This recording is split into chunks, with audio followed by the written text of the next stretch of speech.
Hobbes, que funda el Estado absolutista, lo más importante es el orden, y la soberanía está totalmente dada por lo que se llamaba, ¿cómo se llamaba la figura esa con todos los hombrecitos? El Leviatán. Ese libro se los recomiendo. Y después tenemos el contrato social de Rousseau. Rousseau es un hombre que se adelanta muchísimo a la época, que escribe mucho sobre educación, pero que siembra muchos problemas con la palabra democracia en el siglo XX. ¿Por qué? Porque Rousseau dice, bueno, nosotros tenemos, todos los contractualistas dicen hay derechos naturales, lo que pasa es que para algunos los hombres son malos, para los otros los hombres son buenos, para los otros son buenos y salvajes, etc. Para Rousseau los hombres son buenos, pero salvajes, primitivos, y entonces ellos tienen que hacer un contrato social que es el que funda finalmente el Estado o la tesis contractual de la sociedad, y lo que debe prevalecer en ese contrato donde yo entrego mis derechos naturales, fíjense, entrego, o sea que no hago el Locke no entrego, sino da el poder para que lo garanticen.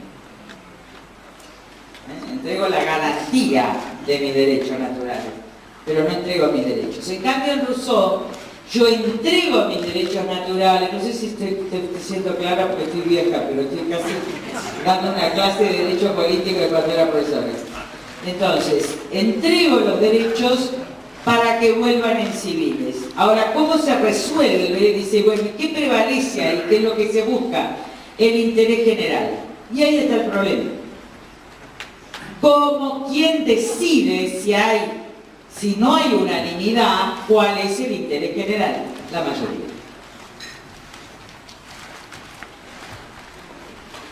Es decir, entendemos que si yo entregué los derechos naturales, es la mayoría la que decide el interés general, que incluso puede ser el exterminio de las minorías. Porque yo entregué los derechos naturales. Rousseau va a plantear un problema enorme en el siglo XX, porque de Rousseau también van a venir otras tesis de que decide el soberano en el momento que puede, y quien tiene la soberanía real, que es Carl Schmitt, que es quien da fundamento al régimen nazi. Y que además hoy funda las izquierdas llamadas populistas, pero que en realidad son dictaduras, como correctamente lo tipificó Mirta Legrand sin saberlo,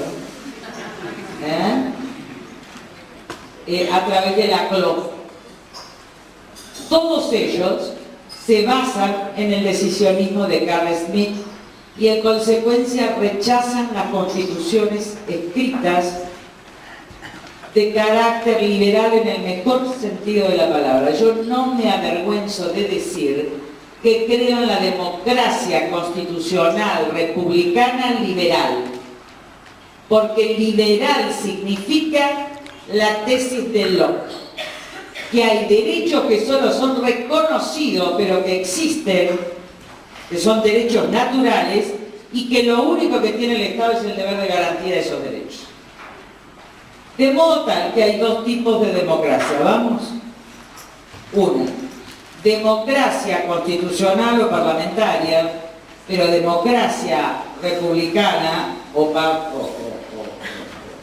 monarquía parlamentaria, pero vamos a ver democracia liberal, que es derechos humanos más regla de la mayoría del Parlamento, más tribunales independientes que garanticen los derechos de las minorías y que garanticen los derechos vulnerados por la regla de la mayoría. La pregunta es, ¿hay democracia en la Argentina? No. Por lo menos en los términos de democracia liberal republicana. Lo que estamos frente a un régimen que subvierte el orden republicano de gobierno, porque no garantiza ni los derechos humanos de todos, ni tampoco garantiza tribunales independientes que protejan y garanticen los derechos de las minorías, ya sea parlamentarias o de otro tipo, para que se restablezca el estado de equilibrio.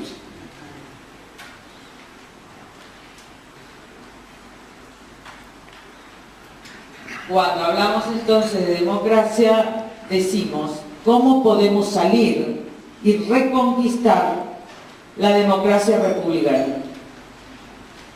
Que está perdida. Yo recuerdo una película que se llama La República Perdida, que ustedes que son jovencitos, que no tienen menopausia como yo, por lo menos la mayoría, veo algunas que sí. La República Perdida se entendía frente a los regímenes militares. Ahora, la República se pierde frente a regímenes también que, habiendo nacido con legitimidad de origen en términos constitucionales, la pierden por violación a la Constitución. Legitimidad, Duverger, ciencia política.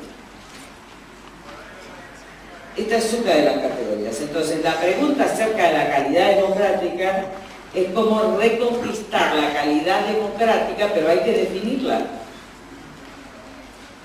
Porque posiblemente este sistema, este régimen, tenga alta calidad democrática en términos de la dictadura de la mayoría. Por eso podemos estar hablando de una misma palabra con dos significados. La versión smithiana de la palabra democracia, que deriva de Rousseau, o la noción constitucional republicana de la palabra democracia. Entonces, la pregunta, cuando se pregunta a uno si es republicano o no, el problema de la nación argentina es que hay un núcleo de élite política muy importante desde hace mucho tiempo, es decir, 1930,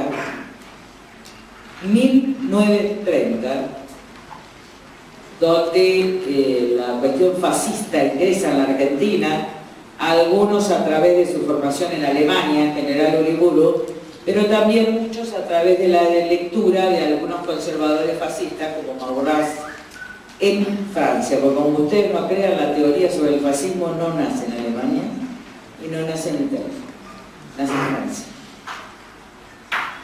A fines del siglo XIX y principio del XX. Segunda cuestión, ahí ya ustedes ya ven la calidad. Estamos hablando de dos cosas distintas. La sociedad argentina dice, bueno, a ver, dice, cambiemos, pero no toquemos nada.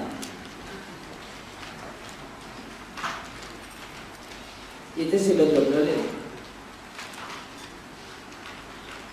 ¿Cómo hacemos para que una sociedad entienda que su cambio de régimen político debe ser real y profundo?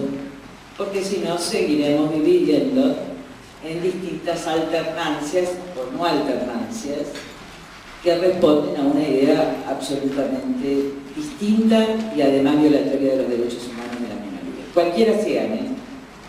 Las minorías pueden ser de izquierda, las minorías pueden ser de derecha, las minorías siempre, y se imaginan que yo soy minoría de minorías. Yo soy un poco el resto, el uno, qué sé yo, no sé qué ando, pero ahí te discuto con todos. Y hay otros dos conceptos que también tenemos que hablar de la palabra democracia, que miren, si ustedes los tienen grabados, a estos conceptos se entienden todo en cualquier momento histórico de cualquier país. Y la respuesta que tienen que tomar, que tienen que hacerse siempre, no es cómo es la Constitución, sino quién decide y quién controla. ¿Quién decide y quién controla? Estas son las dos preguntas centrales. Ay, este tipo, esperen que yo estoy vieja, Lowenstein. ¿Se acuerdan de Lowenstein? ¿Alguno estudió Lowenstein cuando te pego cara de interesado, abogado o ciencista político? Karl Lowenstein es un tipo que se exilia en los Estados Unidos, plantea esto, ¿no? Y el otro concepto muy interesante, yo no sé de quién es, porque ya me olvidé, pero me va a ir saliendo, es si la democracia solo es un proceso deliberativo, es decir, solo es un procedimiento formal a través de los cuales las sociedades, a través de sus representantes, discuten, o si tiene alguna noción más sustantiva, más fuerte. Por ahí.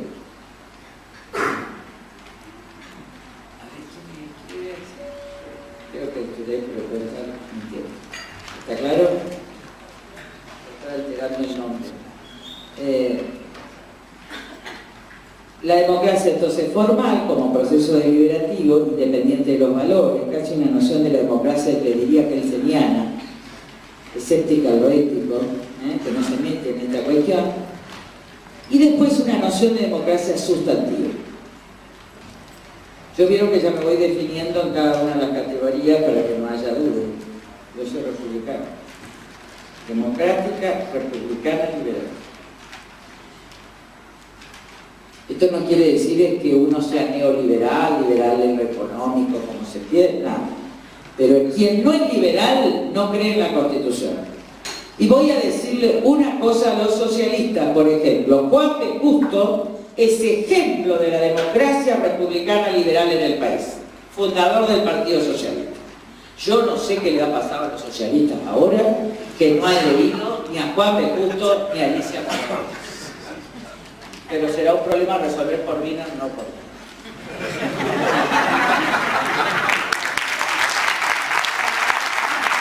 Pero si ustedes quieren leer 3 grandes liberales en la Argentina sociales, 4 para poner todos, lean.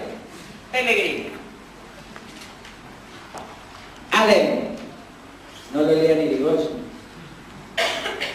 porque sigue la corriente roquista. Irigoyen, Perón. Rosas, Irigoyen, Perón. Pero no se olviden que Roca es militar. Estoy hablando de la concepción del poder, no del contenido de la política. Yo estoy hablando como profesor de ciencia política, si se quiere. Toman Alem y toman... que dice que yo se parecía al el de Santa Fe, y Lisandro de la Torre. Son 3 formas de ser liberales, es decir, de ser republicanos liberales. Socialistas, más liberales, más de centro, más liberales. Lisandro, más de arrabal, más social. Alem. Muy bien. Pero hay una concepción de la democracia, ya les digo, formal y otra sustantiva. ¿Qué significa una concepción de democracia sustantiva? La noción sustantiva significa que no hay posibilidad de llamar a un régimen democrático si no hay profundo reconocimiento del otro. ¿Quién es el otro? El extraño. ¿Quién es el otro? ¿La minoría o el extranjero? ¿Qué está sucediendo en el mundo hoy? Que los hombres se están desconociendo entre sí. Y hay algunos hombres que no llegan a ser humanos porque no se les reconocen sus derechos. Por ejemplo, los pongo, que no es de ahora, yo no voy a hacer política con esa foto. Esa foto tiene 200 años. Yo no hago política con esa cosa.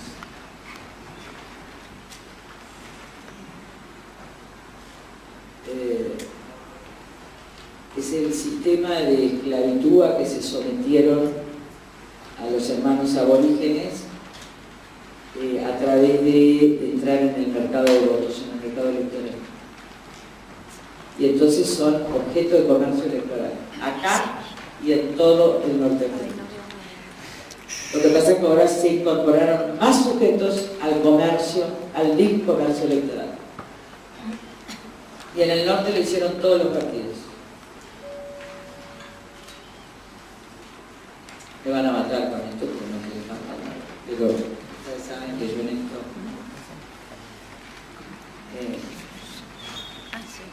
y está sucediendo en Europa.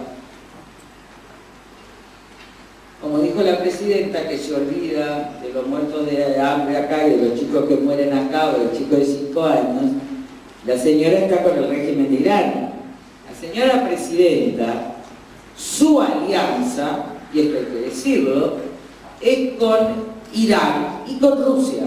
Y estos son hechos políticos indubitables.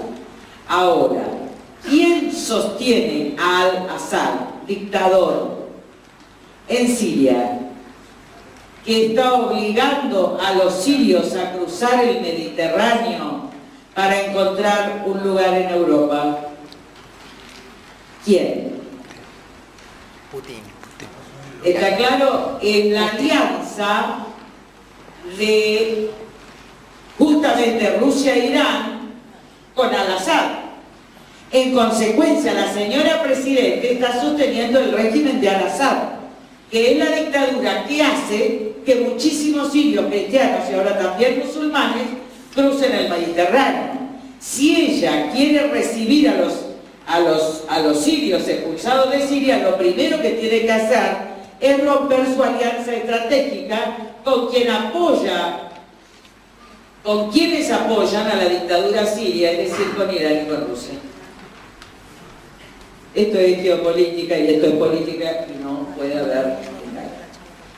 Lo cierto es que en esta segunda concepción, si la República es hija de Occidente, porque su mejor concepción y su teoría está en Cicerón, el viejo senador romano que conversa con los futuros césares, los africanos, los escipiones, para convencernos de que la república era el único camino y que no se podía ir al cesarismo, fuente también de estas izquierderos que quieren a Napoleón todos.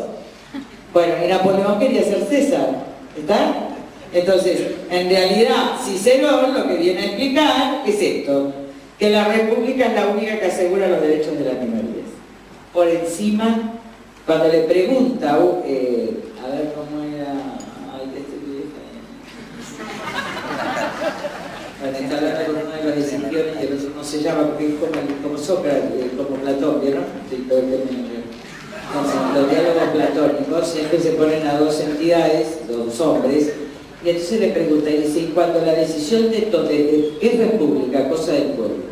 Entonces le pregunta, si es un hombre, no, ¿por qué? Si es una facción, le dice, ¿y si la decisión es de la mayoría del pueblo? Y entonces es, no Cicerón, sino el sabio, le contesta, ahí es cuanto menos republicano, porque el peor poder que puede existir es la dictadura de la mayoría sobre la minoría, por eso tiene que haber órganos de control, etc. En Cicerón, cuyo tratado sobre la república se remonta a algunas cosas recuperadas de San Agustín, pero un librito muy chiquito lo encuentran en la calle Corrientes.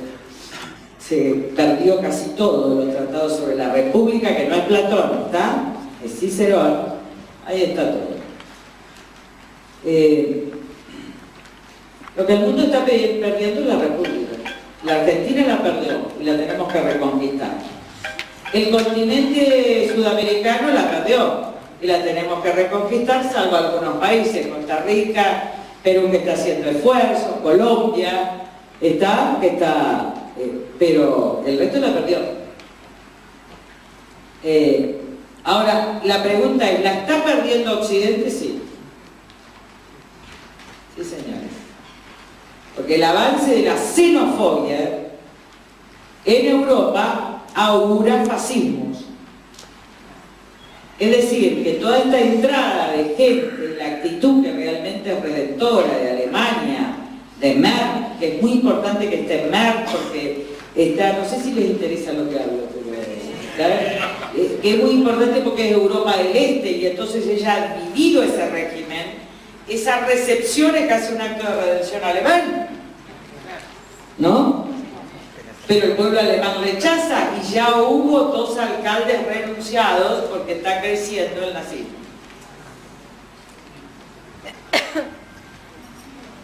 Los judíos en Francia se están yendo a Tel Aviv porque si gana Le Pen, ¿está claro? Y por el otro lado, la verdad que París es otra cosa de lo que era hace 20 años. Desconocido. O sea que la cuestión... Entonces, ¿se están perdiendo las repúblicas y las democracias? Sí. Pero la otra pregunta que voy a hacer, ¿se está perdiendo la civilización occidental? y la cultura. Sí. Y la pregunta que hay que hacerse tuvo respuesta en el año 69. Miren Trump en Estados Unidos. Todos estuve ahora con amigos, ¿cómo se llama este? A ver, Juancito, Andrés Oppenheimer. Con Andrés, con un montón de gente dice, no va a ganar Trump. Las sociedades son Trump, contesto yo. Las sociedades son Trump. ¿Ganará el reality show? Lo cierto es que Hillary está bajando, lo cierto es que gana la interna republicana y que lo cierto es que estuvo Chávez, ¿no? Lo cierto es que está Cristina. Si ustedes leen la biografía de Chávez y todas estas cadenas nacionales, Cristina es idéntica. En realidad ambos son parodia del viejo Fidel, que los convenció que hay que hablar horas, ¿no? Para imbecilizar a la gente, ya que deje de pensar.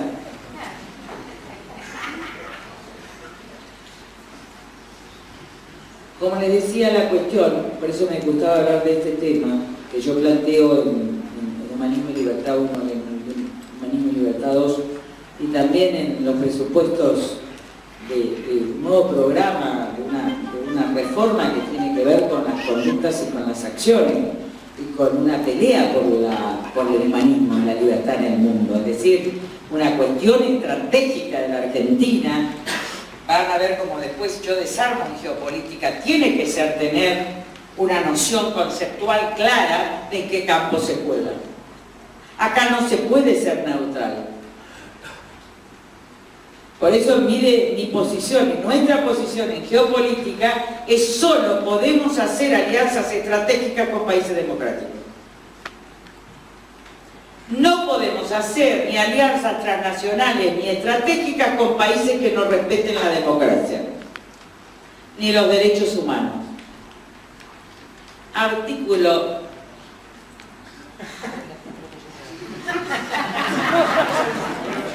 el inciso 22, mi reacción 23 y 24. El 24 es puro mío. Y van a ver la transnacionalidad y van a ver solo se puede hacer alianzas con países democráticos que respeten los derechos humanos. Esto digo porque esto es una respuesta a la China frente a alianzas estratégicas con la India. Esto es porque la transnacionalidad del Mercosur respecto de nuestra propia legislación depende de que los países integrantes sigan respetando la democracia y los derechos humanos, porque si no está impugnado el tratado del Mercosur.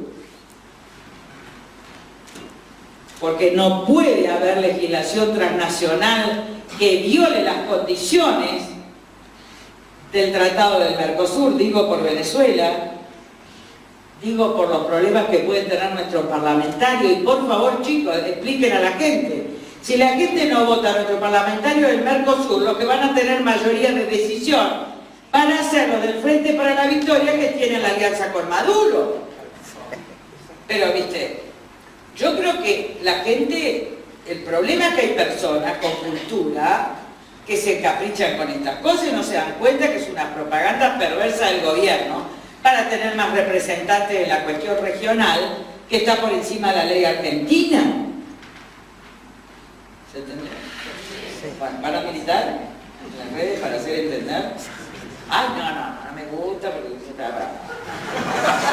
Me voy con un amante anapolitano, o sea, de apositano. ¿Saben por qué yo digo eso cuando quiero mandar a alguien a algún lado? Digo, y si no, me voy con mi amante que es una intención mía. ¿No? Con el amante apositano la forma de no mandarlo, ¿sabés de dónde hablo? Entonces cuando Aníbal me llave, yo pero también creo que hay que poder entender y comprender la situación internacional de esta manera. Muy bien, entonces, creo que nosotros tenemos que abordar el tema, y ya con esto termino y voy a poner un ejemplo de cómo esto se traduce en esto, es que estas cuestiones afectan el humanismo. Me olvidé, quedé punto y aparte. Esta cuestión fue explicada con absoluta claridad por Horkheimer y Adorno en Dialéctica de la Ilustración. Estos dos personajes de la escuela de Frankfurt, que era una escuela marxista crítica, la mejor filosofía política del siglo XX, y eran criticistas, es decir, eran del marxismo crítico, que no es malo porque es el marxismo crítico lo que dice como teoría social, no estamos hablando de los regímenes, es que siempre tenés que criticar, como hizo Marx, los fundamentos últimos de las instituciones para ver cuál es el sistema de dominación. Ahora, la diferencia con la escuela de Frankfurt es que ellos siguen criticando. Entonces, cuando Horkheimer, que es judío, tiene que irse a Alemania, perseguido, igual que Adorno, que es el gran teórico de la cultura, estaban ahí Erich Fromm, pasó por ahí Althusser, imaginen lo que era, el Fromm fue lo más. Ir a la dicha la noche, ya. Y después ya la teoría de comunicación de... la teoría de la comunicación de Haber. El más chiquitito, el Benjamín de la Escuela de Frankfurt, para que ustedes vean la entidad. Ellos se van y escriben un libro que se llama Dialéctica de la Ilustración, porque Horkheimer, judío, dice: hay que poner razón en el mundo frente a las cámaras de gas. Cuando empieza a analizar la razón, se da cuenta que el problema es la razón. Es decir, que el problema es la razón tecnológica occidental. Y que en realidad estos regímenes estuvieron basados en la propaganda. Y que Hitler no hubiera existido si no hubiera existido la propaganda. Es decir, que todos son hijos de la propaganda y que el Napoleón es propaganda. El cesarismo de Napoleón, el relato más grande de la historia, no es Cristina, es Napoleón. Porque diseminó la teoría de la igualdad, la fraternidad, etc. y al mismo tiempo volvió un régimen autocrático. Se dan cuenta y se hizo coronar por una asamblea.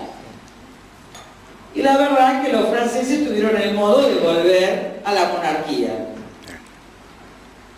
Pero ellos desparramaron la doctrina de los derechos del hombre y el Código Civil y todo, como si fueran los...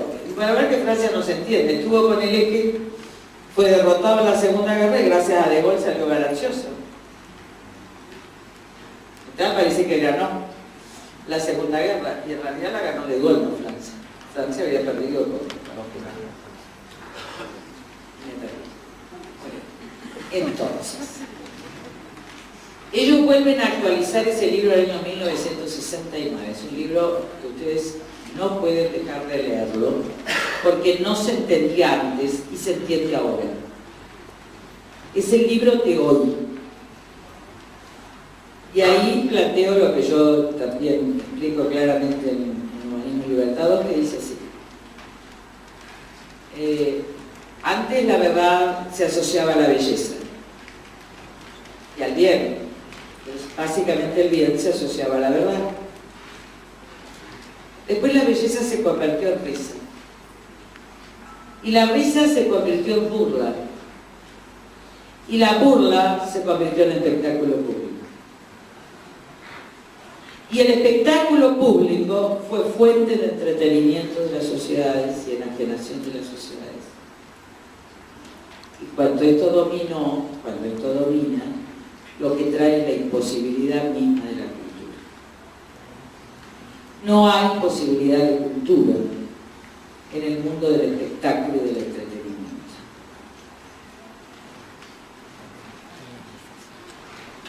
Es terrible, ¿eh?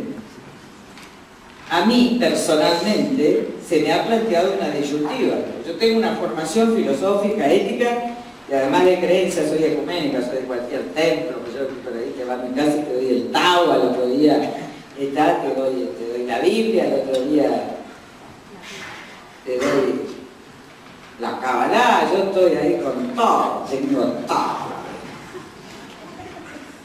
Y a mí se me plantea algo que muchos de ustedes y muchos de nuestros colegas en el Parlamento se preguntan. ¿Por qué Lilita, pudiendo haber llegado hace mucho a ser presidente, no lo fue por esta limitación? Porque tenía que hacer algunas transacciones con el dinero y algunas transacciones con la sociedad del espectáculo que no estaba dispuesta a hacer. O sea, yo soy mediática, ¿entendieron? Pues soy comunicadora, eso nos mata a todos, todo el resto. Pero porque soy un espectáculo en mí misma. ¿Entienden?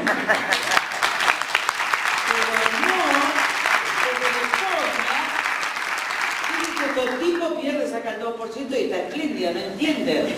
Uno del frente para la victoria dijo, pero cambió y todo después el 1,8 que a mí me encantó. A mí me mató lo de Adrián, pero el 1,8 era lo más chic que había. Y el 1,8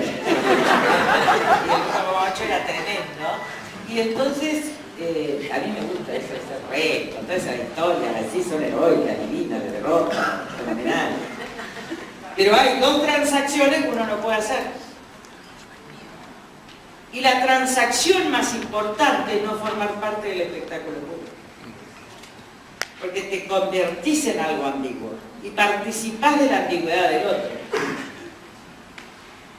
Y esto yo se lo digo no como una crítica, ¿entendieron? No estoy hablando de una crítica velada, de otra forma, digo, el que no hace esa transacción no llega. Y la verdad que hay que cambiar el régimen. Pero también hay que cambiar la Constitución. Yo dije, ese precio es un precio que no voy a pagar. Yo no lo puedo pagar. Yo no lo puedo pagar, ¿entienden? Porque estoy como muy metida y demasiado involucrada en todo esto. Esta es mi historia personal, mi historia de enseñar, mi historia de estudiar, de leer desde que tengo 8 años. Yo no lo puedo hacer. Hay cosas que no lo puedo hacer. Peor que casarme con Aníbal Fernández.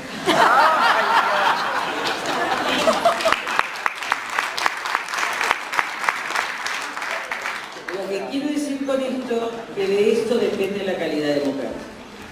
La calidad democrática depende de institutos de control, y él va a poner un ejemplo del desvío, pero yo quería dar este marco más profundo, que no siempre se da, porque vieron que la gobernancia, y que van a todos esos cursos, viste que Harvard es un poco plástico, ¿eh? Yo he estado en todos lados, viste que guarda con las palabras, porque también son eslogan, que la gobernanza global, que después esa es la mierda, yo no entiendo nada de esa palabra, y he enseñado ciencia política y filosofía toda la vida.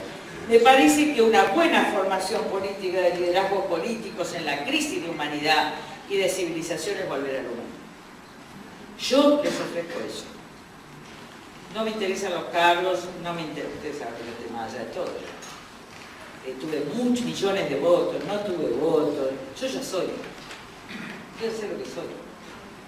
Y no me importa si me votan, si no me votan, y tal, y yo quiero que Leone cambiemos.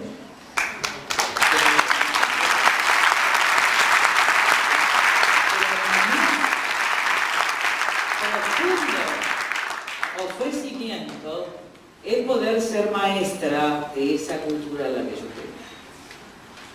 Que no la van a enseñar en los cursos ni en los programas de gobierno, que es una encarnadura moral, ética y filosófica, sin la cual no hay política en serio. No hay política por el alma.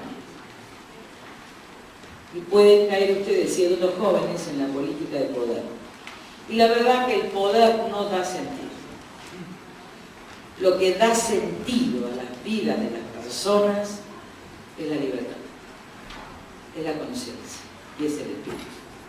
Yo efectivamente, y a pesar de algunos neurobiólogos, creo en el alma. Como Hannah Arendt, como Goethe, como tantos. Y creo que hay que alimentar el alma para mejorar la calidad democrática. Y voy a repetir algo que puse en el último libro, que dije, o sea que no es una cuestión política. En el último libro que salió ahora por Planeta, que se llama Yo amo la República, pongo que la muerte de cada niño ablande los corazones duros de la humanidad. Y cuando salió la foto de este niño o de este niño, que no me parece tan ética esta de sacarla con todo. No, esto... a veces hay que hablar de fotos éticas de Dios. Yo creo que vieron cómo cambió Europa, que esa foto semióticamente, perdón, estoy ocupando mucho tiempo. No estoy cansada,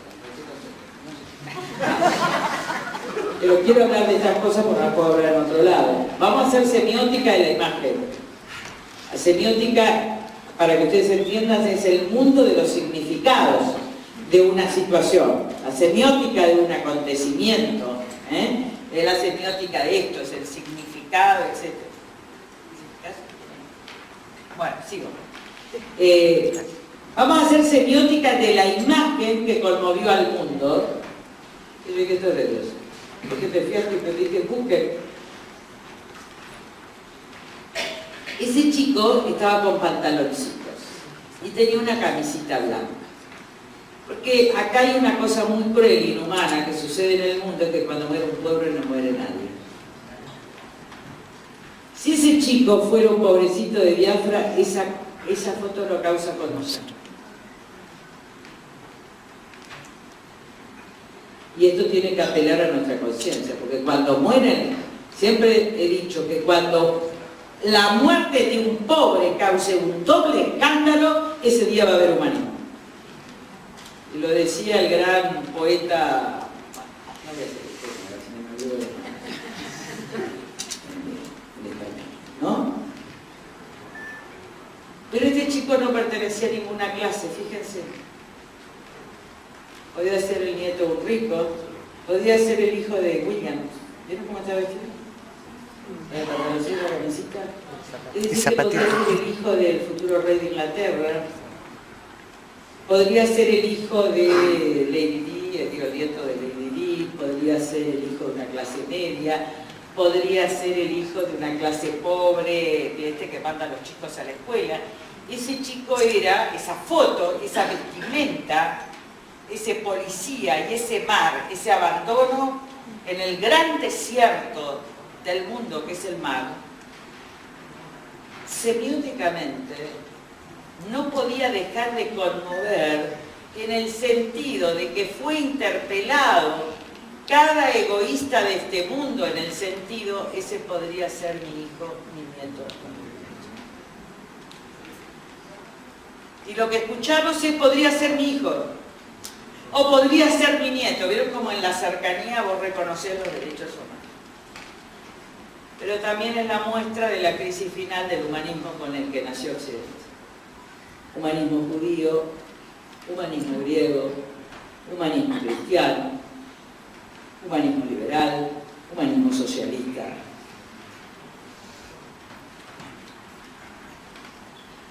De eso depende la civilización. Y de eso depende la calidad democrática. Yo creo que hablar de otra cosa hoy en el mundo es hablar tonterías. Y vamos a poner un ejemplo de cómo tratan la cuestión de la pobreza y la soberanía alimentaria la oligarquía que gobierna desde la Casa Rosada y Puerto Madero, autodefinida como gobierno nacional y popular. Y entonces se lo presento a Hernán Reyes, candidato derrotado por la ciudad de Buenos Aires en el gobierno, pero que es extraordinariamente brillante y además buen mozo, pero tiene mujer y hijos.